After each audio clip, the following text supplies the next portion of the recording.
Chapter 2 Computer Ethics, Crime and Security. Answer in short. Which symbol represent copyright?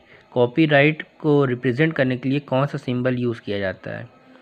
तो C within a circle, इस type का symbol represent copyright, इस type का symbol copyright को represent करता है। Question number 2 है how many kinds of software piracy are there? Software piracy कितने टाइप्स की होती हैं? तो सॉफ्टवेयर पायरेसी कई टाइप्स की होती हैं। Software piracy are of many types. Number 1 है end user piracy, internet piracy, pre installed software piracy. Question number 3 है what is counterfeiting? Counterfeiting क्या होती है? Counterfeiting it is the procedure of developing and distributing illegal copies for software packages that reproduce developer packages. It is illegal process. तो counterfeiting क्या होता है? It is the procedure of developing and distributing illegal copies. ये एक procedure होता है जिसमें develop किए जाते हैं और डिस्ट्रीब्यूट किए जाते हैं। मतलब क्या बनाया जाता है? Copies of software. सॉफ्टवेयर का जो ओरिजिनल कॉपी होती है उसकी डुप्लीकेट कॉपी को डेवलप करके बना करके कई सारी सीडी में और उसको सेल किया जाता है। तो इस टाइप की जो प्रोसेस होती है उसे काउंटर फिटिंग कहते हैं और ये इल्लीगल होती है क्योंकि इसमें सॉफ्टवेयर पायरेसी होती है कि असली सॉफ्टवेयर को, ओरिजिनल सॉफ्टवेयर को की कॉपी बनाकर मार्केट में सस्ते दामों में सेल की जाती है, जिससे कि बहुत सारी जॉब लॉस भी आती हैं कि लोगों की जॉब चली जाती है। और जो ये इल्लीगल कॉपी जो बनाई जाती है, पायरेटेड कॉपी जो बनाई जाती है सॉफ्टवेयर की, उसमें वायरस आने के भी चांसेस होते हैं। तो काउंटर फिटिंग इल्लीगल कॉपी होती है और ऐसी कॉपीज़ को यूज़ भी नहीं करना चाहिए। और काउंटर फिटिंग इल्लीगल कॉपी नहीं, सॉरी, इल्लीगल प्रोसेस होता है to make illegal copies of software of original software. अब क्वेश्चन नंबर 4 है व्हाट इज़ प्राइवेसी? प्राइवेसी क्या होती है? Privacy is an important aspect of life. Privacy life का बहुत ज़रूरी चीज़ होती है। It is unethical to enter in the privacy of other people. ये अनएथिकल होता है, ये सही बात नहीं होती है कि किसी की प्राइवेसी में इंटर किया जाए without the permission of that person, बिना उसकी परमिशन के। This applies to computer also. ये प्राइवेसी कंप्यूटर में भी अप्लाई होती है। जैसे मान लीजिए आपका कोई प्राइवेट सामान है, आपका बैग है, जैसे स्टूडेंट है तो स्टूडेंट का बैग जो होता है उनको प्राइवेट चीज़ है, तो उस प्राइवेट बैग को, उसके बैग को विदाउट परमिशन कोई दूसरा स्टूडेंट अगर छूता है या उसमें से कोई बुक या कॉपी निकालता है तो वो अनएथिकल होता है, इसलिए स्टूडेंट जाके अपने टीचर से शिकायत करता है। तो इसी तरीके कंप्यूटर में प्राइवेसी होती है कि कंप्यूटर में कोई अपना डेटा या इन्फॉर्मेशन या कोई चीज़, फ़ोटो या वीडियो सेव करके रखा है प्राइवेट, तो बिना उसके परमिशन के उसके कंप्यूटर को नहीं चलाना चाहिए और उसकी इन्फॉर्मेशन को भी एक्सेस नहीं करना चाहिए। ये इल्लीगल भी होता है और अनएथिकल भी होता है। Who is a hacker? Hacker क्या होते हैं? A hacker is a person who breaks into the computer to get illegal access to the information stored there. Hacker एक पर्सन होता है, कोई भी इंसान, कोई भी यूज़र जो कंप्यूटर चलाता है वो हैकर हो सकता है अगर who breaks into the computer to get illegal access, अगर वो किसी कंप्यूटर में जाता है या एक्सेस करता है और वहाँ से इंफॉर्मेशन को चुराता है या इन्फॉर्मेशन देखता है किसी कंप्यूटर से, तो उसे हैकर कहा जाता है। A hacker may not cause any danger to the system. एक हैकर किसी सिस्टम को ज़रूरी नहीं है कि उसको नुकसान ही पहुंचाए, but hacking is still a crime. लेकिन हैकिंग तब भी एक क्राइम होती है। मतलब हैकर किसी सिस्टम या कंपनी को नुकसान पहुंचाने के इरादे से हैक नहीं करता है, लेकिन फिर भी ये एक क्राइम होता है। Who is a cracker? Cracker is also like a hacker. ये भी हैकर की तरह ही होते हैं। Cracker is a person who breaks into the computer. Cracker एक ऐसा पर्सन होता है जो कंप्यूटर के अंदर घुस जाता है with the intention to steal passwords, files और programs for wrong use. With the intention, किस इंटेंशन के साथ? कि हम जो है कि एक क्रैकर जो है इस इंटेंशन से किसी के कंप्यूटर में एक्सेस करता है कि वो उसका इंपॉर्टेंट पासवर्ड को चुरा ले, उसकी फ़ाइलों को चुरा ले या उसके प्रोग्राम को चुरा ले और उसका मिसयूज़ करे, रॉन्ग यूज़ करे। तो cracker causes danger to a system. Cracker एक सिस्टम को डेंजर, ख़तरा जो है पैदा कर सकते हैं और एन ऑर्गेनाइजेशन या किसी कंपनी को के लिए ख़तरा होते हैं crackers. It is a cyber crime, और ये एक साइबर क्राइम होता है। अब ये लॉन्ग टाइम क्वेश्चन आंसर है। What are intellectual property of rights? Intellectual property of rights क्या होते हैं?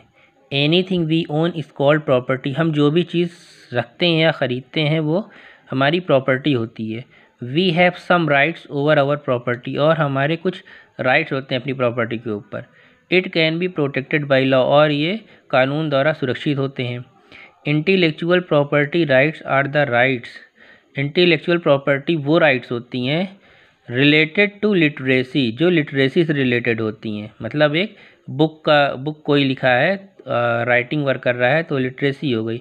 और आर्टिस्ट वर्क या किसी आर्टिस्ट वर्क से रिलेटेड जो राइट्स होते हैं उसे इंटेलेक्चुअल प्रॉपर्टी राइट्स कहते हैं। या इन्वेंशंस, यानी कोई खोज की गई हो, या डिस्कवरीज, या कोई डिस्कवरी की गई हो। तो discovery, literacy, artist work, inventions, इस टाइप की चीज़ों पे जो प्रॉपर्टी राइट होते हैं इसी को इंटेलेक्चुअल प्रॉपर्टी राइट कहते हैं। अब क्वेश्चन नंबर 2 है, what do you understand by privacy? Privacy को हम पीछे भी समझाए थे, इसमें थोड़ा ब्रॉड में है। Privacy is an important aspect of life. Privacy life की बहुत ज़रूरी चीज़ होती है। It is bad to enter in the privacy of other people without the permission of that person. It is bad, ये बुरा होता है, to enter in the privacy of other people, किसी दूसरे इंसान की प्राइवेसी में इंटर करना, जाना, without the permission of that person, बिना उसके परमिशन के। It leads to embarrassments, this leads to computer also. It leads to embarrassment, ये शर्मनाक होता है। मतलब किसी का प्राइवेट रूम है और अचानक उसमें घुस जाओ बिना परमिशन के, या किसी ऑफिस में जा रहे हैं तो वहाँ के टीचर हैं या कोई मैनेजर है उससे बिना परमिशन लिए उसकी ऑफिस में चले जाओ। तो ये सब क्या है, एम्ब्रेसमेंट फील कराता है, और ये सही तरीका नहीं है। इसलिए किसी के ऑफिस में जाना है, किसी क्लास में इंटर करना है तो वो उसका प्राइवेसी है, वो जगह पे बिना परमिशन के आप अंदर नहीं जा सकते हैं। इस तरह किसी कंप्यूटर एक्सेस करना है तो बिना उसकी परमिशन के हम किसी कंप्यूटर नहीं चला सकते। किसी का मोबाइल यूज़ करना है तो बिना उसके परमिशन के उसके मोबाइल को हम यूज़ नहीं कर सकते हैं। तो अगर बिना परमिशन के किसी का मोबाइल यूज़ कर रहे हैं तो वो क्या है, गलत चीज़ है। तो क्योंकि वो उसका एक प्राइवेट प्रॉपर्टी है। This leads to computer also. Privacy जो है कंप्यूटर में के लिए भी होती है, जैसा कि भी हमने बताया।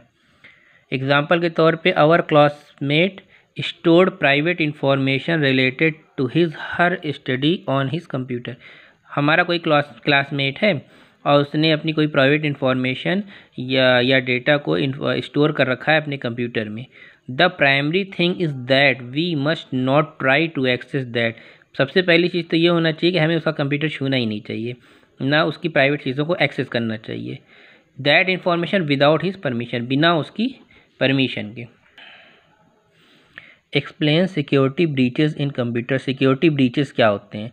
Security breaches are those factors by which it can cause damage to a computer system. Security breaches वो फैक्टर होते हैं बाई विच जिससे कि ये डैमेज कर सकते हैं कंप्यूटर सिस्टम को या नेटवर्क को या ऑर्गेनाइजेशन को। It can B divided into many category. ये कई कैटेगरी में डिवाइड किए गए, जैसे हार्डवेयर, सॉफ्टवेयर, नेटवर्क और नेचुरल डिज़ास्टर। मतलब सिक्योरिटी ब्रीचेस ये होता है कि कोई सिस्टम या कंप्यूटर या नेटवर्क या कंपनी अपने सिस्टम को सेव करने के लिए कई सिक्योरिटी रूल बनाए रहते हैं। अब उस सिक्योरिटी को तोड़कर कोई सिस्टम को एक्सेस कर ले या उसका नेटवर्क को तोड़ दे या नेचुरल डिज़ास्टर की वजह से कोई कमी पैदा हो जाए तो उसको क्या बोलते हैं, सिक्योरिटी ब्रीचेस बोलते हैं। What are ethics? एथिक्स क्या होते हैं? Ethics are beliefs and rules which shows ethics क्या होते हैं? Ethics are beliefs and rules. Ethics belief और रूल होते हैं, नियम होते हैं, विच शोज जो कि ये दिखाते हैं what is correct and what is wrong, क्या सही है और क्या गलत है। Ethics are important to our day to day life. हमारी जीवन में भी एथिक्स का इम्पोर्टेंस होती है कि क्या सही है और क्या गलत है, उस हिसाब से हमें काम करना चाहिए सोसाइटी में। There are some people in the society. कुछ लोग ऐसे होते हैं सोसाइटी में who are disforbidding the rule of society for money, जो सोसाइटी के नियमों को तोड़ते हैं, किसके लिए? पैसों के लिए। It is illegal and unethical, और ये इलीगल है और अनएथिकल है। जैसे कि एक चोर जो है सोसाइटी के नियम को तोड़ता है और दूसरे की प्राइवेट प्रॉपर्टी में घुसकर वहाँ से चोरी करता है, तो ये इलीगल भी है, अनएथिकल भी है। What does a copyright symbol indicates? Copyright symbol क्या इंडिकेट करता है? C within a circle symbol is used to represent copyright। इस टाइप का सिंबल, C वाला सिंबल यूज़ किया जाता है कॉपीराइट के लिए। This symbol usually comes before a statement all right reserved. ये सिंबल यूजुअली वहाँ पर दिखता है जहाँ लिखा रहता है all right reserved. This symbol shows that material and information are copyrighted. ये सिंबल ये शो करता है कि ये मटेरियल, जिस मटेरियल के सामने लिखा रहेगा या इन्फॉर्मेशन के सामने लिखा रहेगा या बुक के सामने लिखा रहेगा, तो ये सिंबल वहाँ पर ये शो करता है कि वो मटेरियल या इन्फॉर्मेशन कॉपीराइटेड है। And it is the property of owner, और ओनर की ये प्रॉपर्टी है। It is against the rules to use them without the permission of the owner. और ये रूल्स के खिलाफ हैं, एथिक्स के खिलाफ हैं कि उसको बिना परमिशन के, ओनर के बिना परमिशन के उसको इस्तेमाल किया जाए। What do you mean by computer security? Computer security क्या होती है? Computer security involves procedure and techniques that are created to protect a computer from accidental और इंटेंशनल थेफ्ट, अनऑथराइज्ड एक्सेस और मॉडिफिकेशन। कंप्यूटर सिक्योरिटी प्रोसीजर और technique होती है कि हमारे कंप्यूटर को एक्सीडेंटल या जो है चोरी से, थेफ्ट से या अनऑथराइज्ड एक्सेस कोई दूसरा हमारा इस्तेमाल ना कर सके या कुछ मॉडिफाई उसमें ना कर सके, कोई बदलाव ना कर सके। तो इस सब चीज़ों को बचाने के लिए जो रूल्स बनाए जाते हैं और कैसे हमारा सिस्टम बचाया जाता है कि वो चोरी ना हो, कोई अनऑथराइज्ड पर्सन उसको एक्सेस ना करे, उसमें कुछ मॉडिफिकेशन ना किया जा सके, या वो जो है नेचुरल डिज़ास्टर की वजह से ख़राब ना हो या टूटे ना। तो इन सब चीज़ों को क्या कहते हैं? कंप्यूटर सिक्योरिटी कहते हैं। It is an individual as well as organizational concern. ये इंडिविजुअल भी हो सकता है या ऑर्गेनाइजेशन के थ्रू भी किया जा सकता है।